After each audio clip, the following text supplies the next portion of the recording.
우리 금요 시간에 배우신 우리 중앙교회 성도님 한 분 한 분 주님 이름으로 축복하고 환영합니다. 기도했던 것처럼 그냥 돌아가면 안 될 것 같아요. 그죠? 네, 뜨겁게 하나님 주여라도 부르고 가야죠. 주여. 오늘 말씀으로 들어가도록 하겠습니다. 오늘 우리 누가복음 10장에 있는 말씀 잘 아는 말씀이에요. 율법교사가 예수님에게 나와서 어떻게 하면 영생을 얻습니까? 라고 질문을 하는데 그 질문의 마지막이 다시 어떻게 바뀌는지 아세요?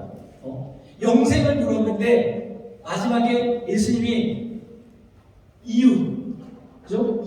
내 이웃이 누구냐? 라는 것으로 마무리가 돼요. 좀 희한한 상황이죠.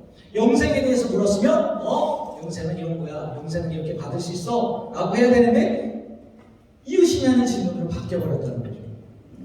영생의 문제에서 이웃의 문제로 옮겨졌단 말이에요. 왜요? 오늘 말씀을 보니까 율법에 뭐라고 하냐? 라고 물어보니 그 율법에서는 뭐라고 해요? 하나님 사랑하고 이웃 사랑하는 거. 사랑으로 말이 바뀌었죠. 그래서 이 예수님께서 그러면 그렇게 해 말씀하셨단 말이에요. 그랬더니 이 율법교사가 또 질문을 하잖아요. 그러면 내 이웃이 누구입니까? 그 말씀을 보니까 옳게 보이려고 라는 말씀이 있어요. 그러니까 단순히 율법학자가 내 이웃이 누구냐 라고 몰라서 물었다기보다는 만약에 예수님이 이웃은 누구누구야 이런 사람이야 라고 하면은 율법학자는 저 했는데요? 저 잘 지켰는데요? 옳게 보이려고 의미가 큰 거거든요.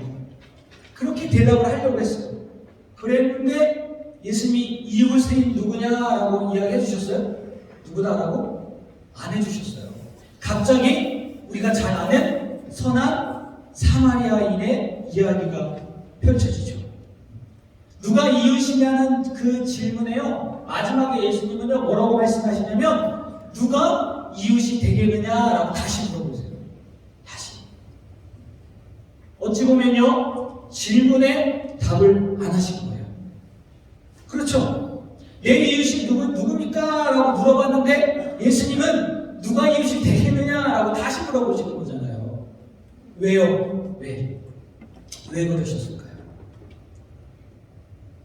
이거는요 그 율법학자의 질문 이 지직거리는데요. 이게 신비 때문에 그런 건가요?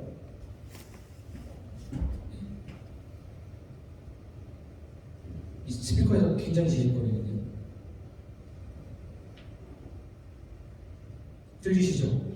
거기까지 들리시죠? 왜 그런 걸까요? 네. 질문이 틀렸단 말이에요. 잘못됐단 말이에요. 누가 이웃이냐의 그 질문 뒤에는요 뭐가 있냐면 누가 이웃이 아니냐라는 의도가 숨겨져 있다는 거예요. 누가 이웃인지를 판단하는 순간 그 사람이 아닌 사람은 뭐예요? 이웃이 아닌 거예요.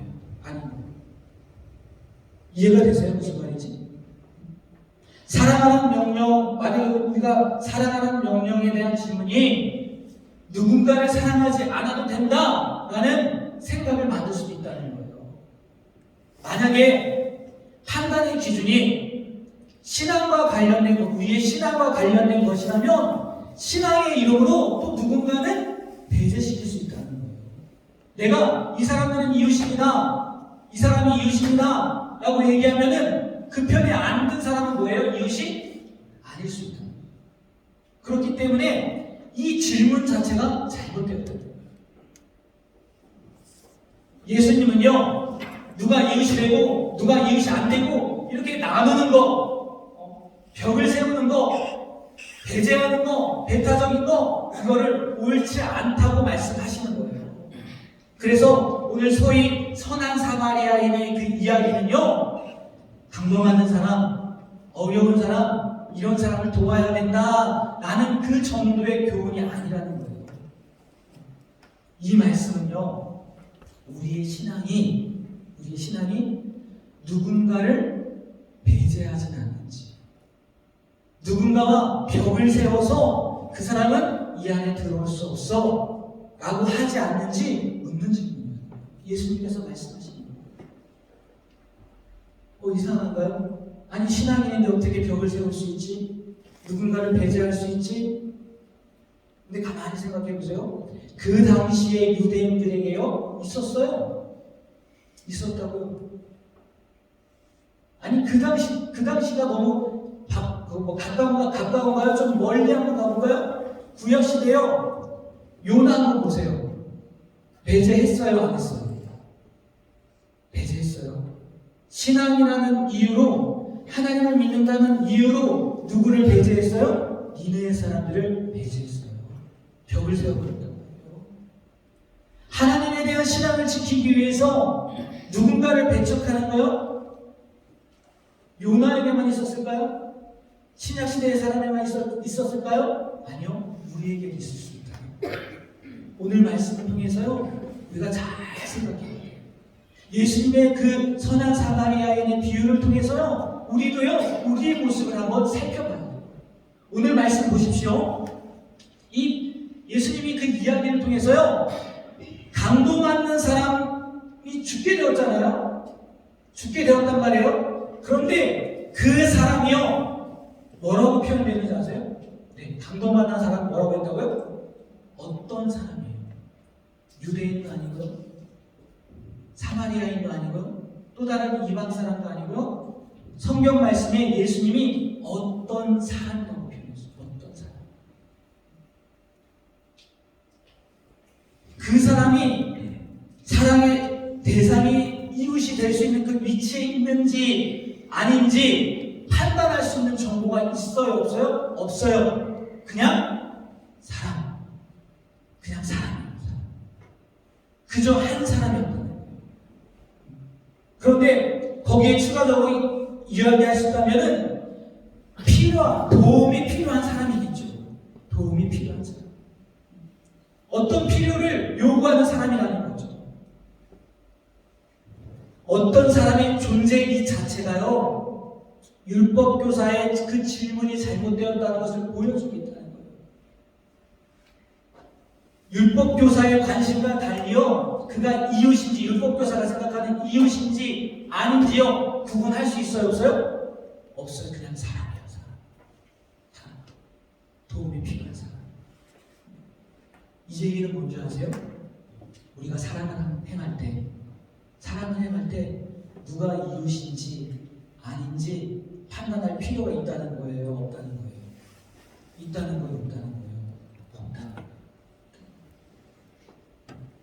사람은요, 그저 사람이라는 이유, 도움이 필요하다는 이유만으로요, 사랑과 돌봄을 받아야 됩니다. 참된 신앙의 뿌리를 내는 참 사랑은요, 아무도 배제하면 안 된다. 아무도. 그리고요, 보세요. 그 사람, 강도 만난 어떤 사람을요, 첫 번째 누가 만나요? 제사장이 만나요. 제사장이. 그리고 희한하게도요, 31절에 보면요, 마침이라고 표현해요. 강도 만났어요. 거봐 죽어가요. 도움이 필요해요. 마침 누가 지나가요? 제사장이 지나가요.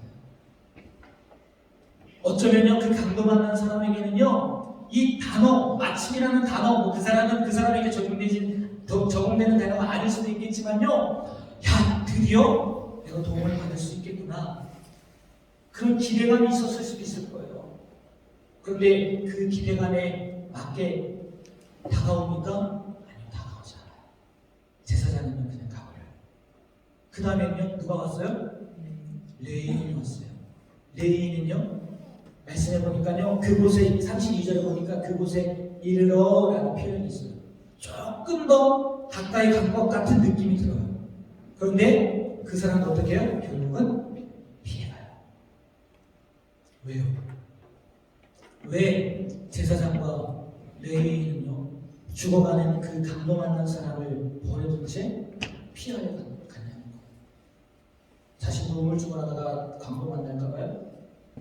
아니면 시체를 만져서 부정해질 것에 대해서 두려워서요? 원래 이 사람들은 동정심이 없는 사람이라서요? 성경에서 얘기해요, 안 해요? 안 해요. 부정해질까봐 라는 얘기도 안 나오고요. 강도만 갈까봐 두려워서 피했다는 말도 안 나오고요.